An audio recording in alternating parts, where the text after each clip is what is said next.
Gaganyaan mission क्या है, इसके क्या गोल हैं, इसका क्या उद्देश्य है, इसके बारे में हम लोग जानने का प्रयास करेंगे। दरअसल ये 2022-23 में ही छोड़ा जाना था, लेकिन कोरोना के कारण काफ़ी सारी दिक्कतें आई और इसको आगे पोस्टपोन कर दिया गया। तो 2024 में इसको छोड़ने का प्लान है, यानी कि गगनयान मिशन को। तो हम लोग देखते हैं गगनयान मिशन में क्या क्या है, संदर्भ के आगे देखने का प्रयास करते हैं। देखिए, गगनयान मिशन में अभी जैसा कि मैंने बताया 2024 के अंत तक इसको लॉन्च करने की योजना है ना। इसमें गौर करने की बात क्या है कि जो छोड़ा जाना है इसको, वो कौन से, देखिए GSLV Mk3 से छोड़ा जाना है। क्या है? GSLV Mk3 से छोड़ा जाना है। कहां से छोड़ा जाना है? श्रीहरिकोटा सतीश धवन अंतरिक्ष अनुसंधान केंद्र, श्रीहरिकोटा, आंध्र प्रदेश। ठीक है, देखिए ये पूरा इसका बायोग्राफी इसमें समझाया हुआ है, या यूं कहें कि पूरा इसका स्ट्रक्चर दिया हुआ है कि कैसे ये लॉन्च करेगा, कैसे इसको आगे प्रमोट करेगा इस मिशन को। ये हमारा व्हीकल है, व्हीकल यानी जिससे भेजा जाएगा, है ना। और ये देखिए 16 मिनट के अंदर लो अर्थ ऑर्बिट को रीच करेगा, 16 मिनट के अंदर में। ठीक है, इसके बाद ऑर्बिट मॉड्यूल जो है, ये जो मॉड्यूल है ऑर्बिट मॉड्यूल, ये यहाँ पे जाएगा। ये इस दोनों के बीच में अंतरिक्ष स्पेस में, इस स्पेस में हम इसको बारी बारी से भेजेंगे, मतलब बारी बारी से आपको जानकारी बताएंगे हम कि वहां पे क्या क्या होगा, किस किस सिचुएशन में चीजों को डील किया जाएगा। स्पेस में 5 से 7 दिन रहा जाएगा। हमारा दरअसल गगनयान मिशन पहला मानव मिशन है भारत का, जो स्पेस में मनुष्य को यानी मानव को भेजने की योजना है भारत सरकार की, अर्थात भारत सरकार की जो सबसे महत्वपूर्ण संस्था है इसरो की, उसी के संदर्भ में इसको आगे बढ़ाना है। देखिए 5 से 7 दिन इसको स्पेस में रखा जाएगा। हमारे जो यहाँ से भेजे जाएंगे क्रू मेंबर कहलाते हैं उनको, इसके बाद फिर उनको डीबूस्ट किया जाएगा, इस इलाके से इनको भेजा जाएगा। कहाँ? वायुमंडल की तरफ, वायुमंडल की तरफ भेजा जाएगा। Separation of crew and service module, जो क्रू में जो एक बनाया गया होगा जिसमें मनुष्य बैठेगा या मनुष्य रहेगा, वो क्रू को सेपरेट किया जाएगा, अलग किया जाएगा। किससे? इस टेक्नोलॉजी से। और इसके बाद क्या होगा? Arrow breaking. जब इन्वायरमेंट में आएगा, वो इन्वायरमेंट में आते ही क्या होगा? इन्वायरमेंट में आते ही वो अम्ब्रेला जो है, छाता पकड़ लेगा वो लोग, और एक तरह से लैंड कर जाएगा हमारे भारत के। विशेषकर इसको लैंडिंग कराया जाता है पानी में जनरली, है ना। और इसके बाद जब एरो ब्रेकिंग एरिया में आएगा तो 36 मिनट के अंदर में ये जो है गुजरात में, इसको देखिए अरेबियन सी ऑफ गुजरात में इसको लैंड कराया जाएगा। ये इसका पूरा स्ट्रक्चर है, जिसको जानने का प्रयास करेंगे हम लोग एक एक करके, बारी बारी से। ठीक है, देखिए ये जो क्रू मॉड्यूल है, यानी कि जो मिशन है हमारा मानव मिशन, है ना, इस मानव मिशन में टोटल 10,000 करोड़ रुपए के खर्चा लगेंगे। लॉन्च करना था इसको 22 में, लेकिन ये 22 वाला लॉन्च अब ये 24 में हो जाएगा। 2024 में इंडिया, अगर ऐसा करने में भारत सफल होता है तो इंडिया चौथा देश होगा जो स्पेस क्राफ्टिंग मिशन में सफलता प्राप्त करेगा। और इससे पहले कौन था? यूएस था, रशिया था और चाइना था। आपको मालूम होगा कि स्पेस में अंतरिक्ष स्टेशन होता है। भारत का उद्देश्य है 2030 में अंतरिक्ष में स्टेशन अपना स्थापित करना। जो भारत के लोग जाएंगे वहां पर, यानी कि हमारे वैज्ञानिक लोग वहां जाएंगे और जाने के बाद वहां पे स्पेस के बारे में जानकारी प्राप्त करेंगे, वहां का एक्सकेवेशन खोज वगैरह करेंगे, और फिर आके पृथ्वी पर उसका इंफॉर्मेशन शेयर करेंगे। और उसके बिहाफ पे हम लोग आगे साइंस की जो अनसुलझे पहलू हैं उनको जानने का प्रयास करेंगे। तो दरअसल गगनयान क्या है? एक मानव मिशन है। इसरो ने अंतरिक्ष में मानव को भेजने का जो पहल शुरुआत किया है उसको गगनयान कहा गया है। इसका ही हम ये पूरे ग्राफ को समझ रहे थे, ये बेसिकली है क्या। अब हम चलते हैं अगले स्लाइड में। अगला स्लाइड देखते हैं क्या कह रहा है। क्या है अगला स्लाइड? देखिए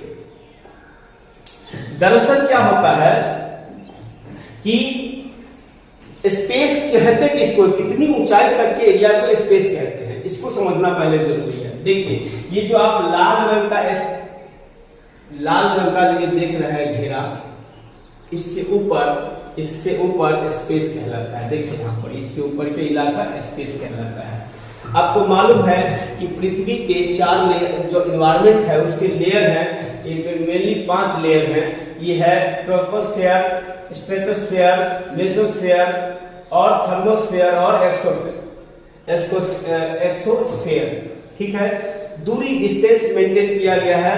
जो क्षोभ मंडल है उसकी दूरी है 20 किलोमीटर, उसके बाद 50 किलोमीटर, 85 किलोमीटर, 690 और 10,000 किलोमीटर। जो हमारा गगनयान मिशन भेजा जाएगा वो LEO में भेजा जाएगा। LEO मतलब लोअर अर्थ ऑर्बिट में भेजा जाएगा। ठीक है, लोअर अर्थ ऑर्बिट में भेजा जाएगा।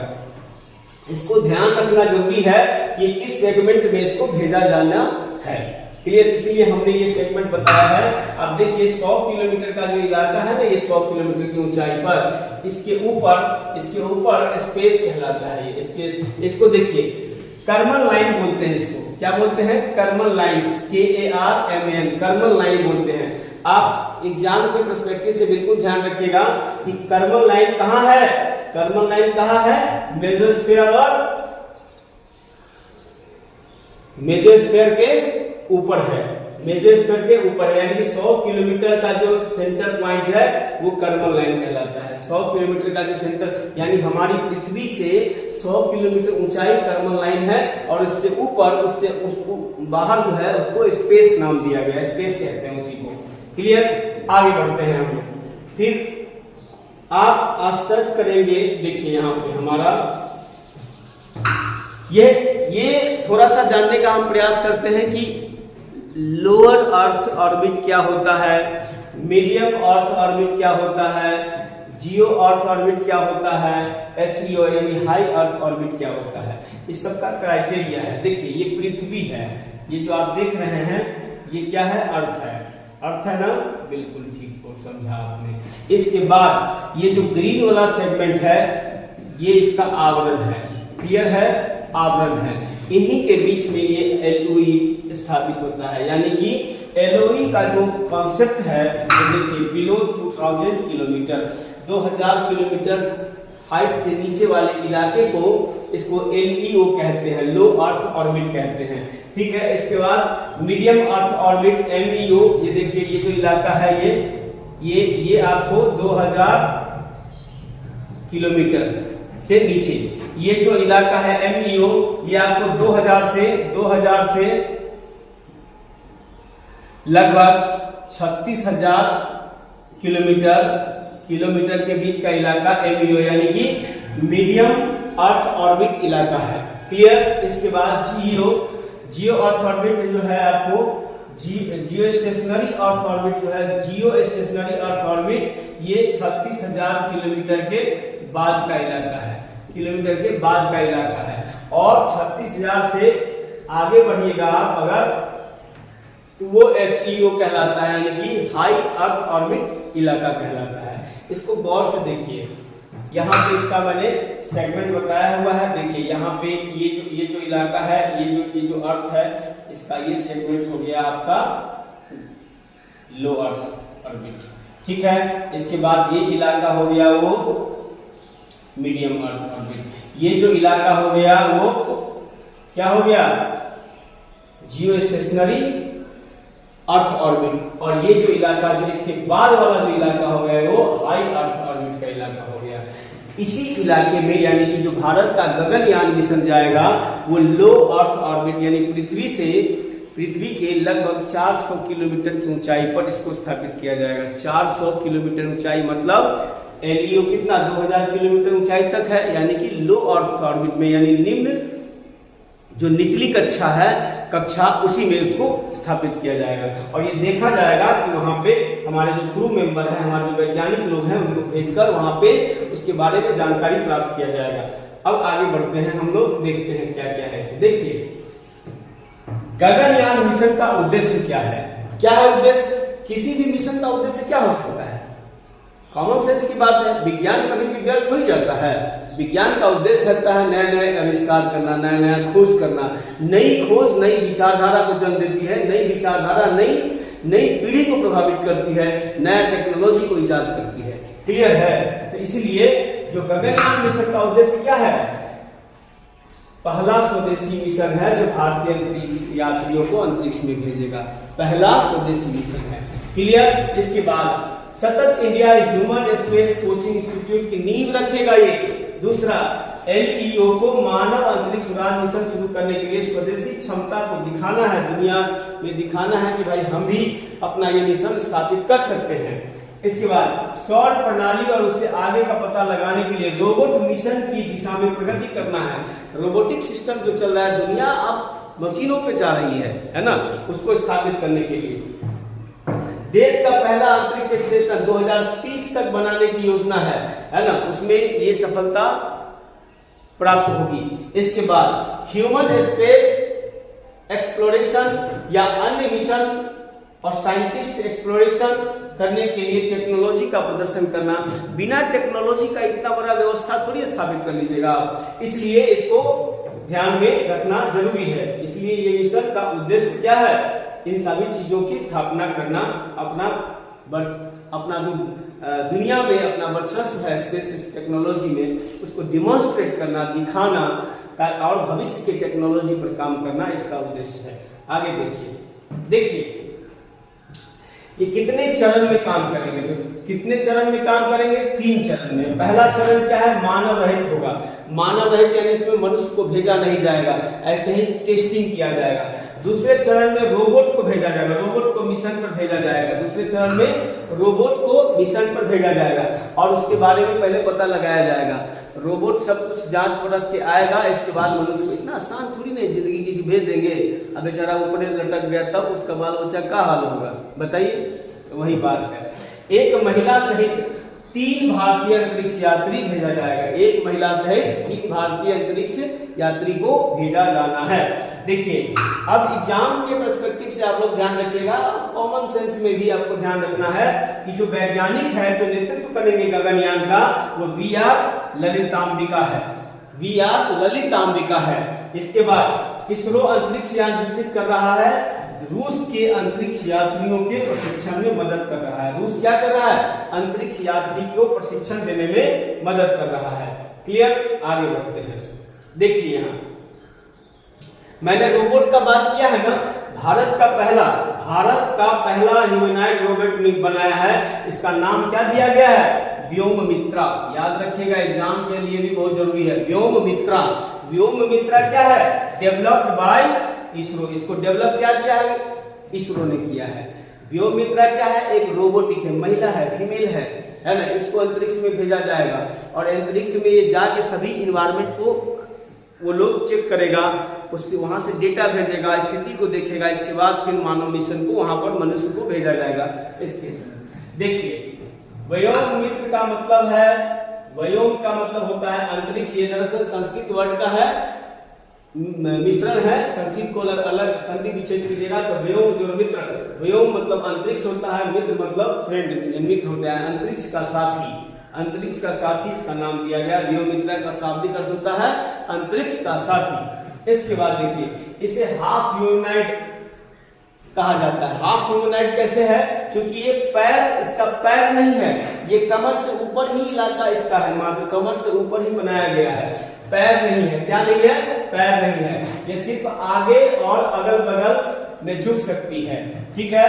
इसमें कैमरा, स्पीकर, माइक्रोफोन रोबोट में लगे सेंसर से नियंत्रित होते हैं। इसके बाद ये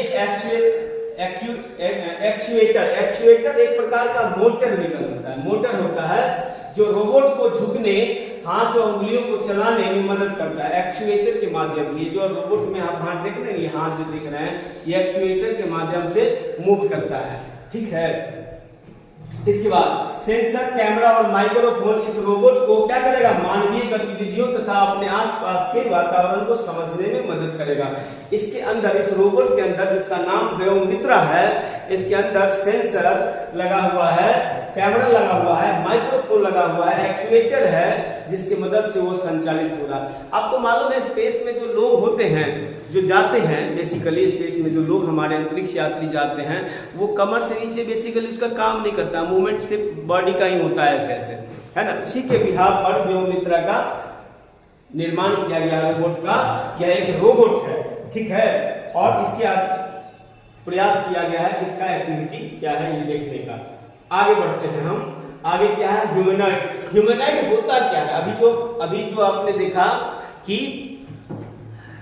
व्योममित्रा क्या था, ह्यूमनॉइड था। तो ह्यूमनॉइड होता क्या है? ह्यूमन मतलब मनुष्य, ऑइड मतलब दिखने वाला, है ना, मनुष्य के आकार का दिखने वाला या मनुष्य जैसा दिखने वाला ह्यूमनॉइड कहलाता है। देखिए यहाँ पर यह है ना, मनुष्य की तरह दिख रहा है, देख रहे हो, है रोबोट, सब मशीन है ये, लेकिन ये मनुष्य की तरह दिख रहा है। देखिए मानव सदृश मनुष्य की तरह दिखने वाला एक रोबोट होता है, जिसमें इंसान की तरह चलने फिरने के साथ साथ मानवीय हाव समझने की क्षमता होती है।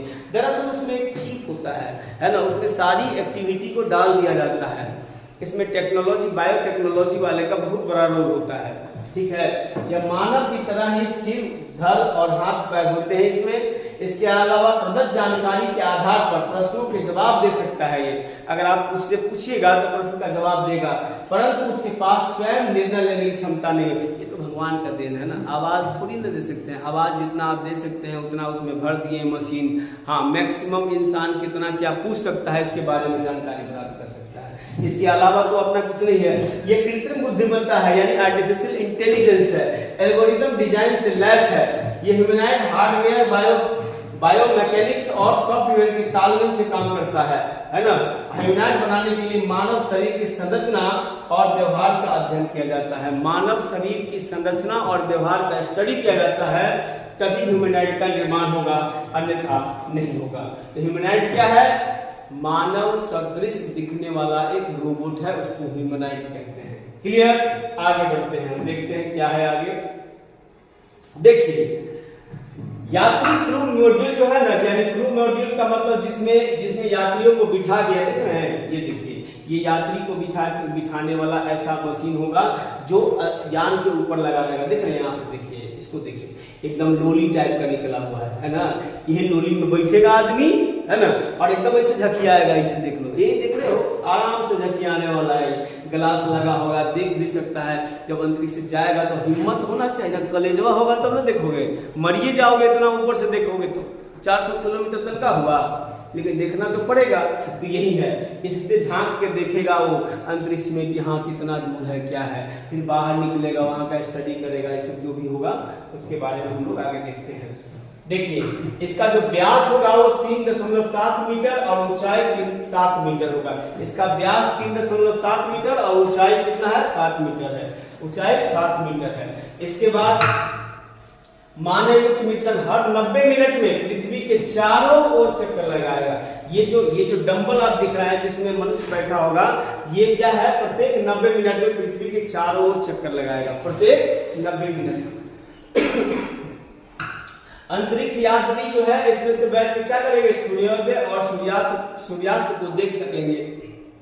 ऐसे सेगमेंट में इसको डाला गया है, ठीक है।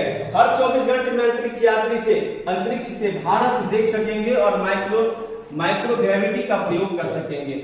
माइक्रो ग्रेविटी का प्रयोग किया जा सकता है अंतरिक्ष यात्रियों द्वारा, और इसके साथ साथ प्रत्येक 24 घंटे में अंतरिक्ष से भारत को देख सकते हैं। सोचो अंतरिक्ष से भारत को देखने का नजारा कैसा होगा, कितना सुंदर लगेगा हमारा भारत का अंतरिक्ष से परिदृश्य देखने में। क्लियर है? इसके बाद वापसी यात्रा में 36 घंटे समय लगेंगे, जो गुजरात तट के पास अरब सागर में उतरेगा, अभी हमने बताया है। इसके बाद नारंगी अंतरिक्ष सूट का इस्तेमाल।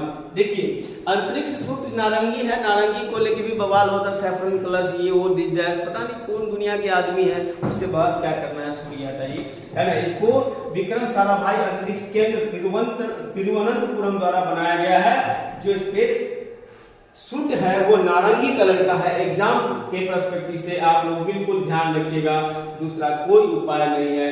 यही लोली है, इसके ऊपर ये मशीन है, इसी में आदमी को भेजा जाएगा अंतरिक्ष में, इसको ध्यान रखिएगा।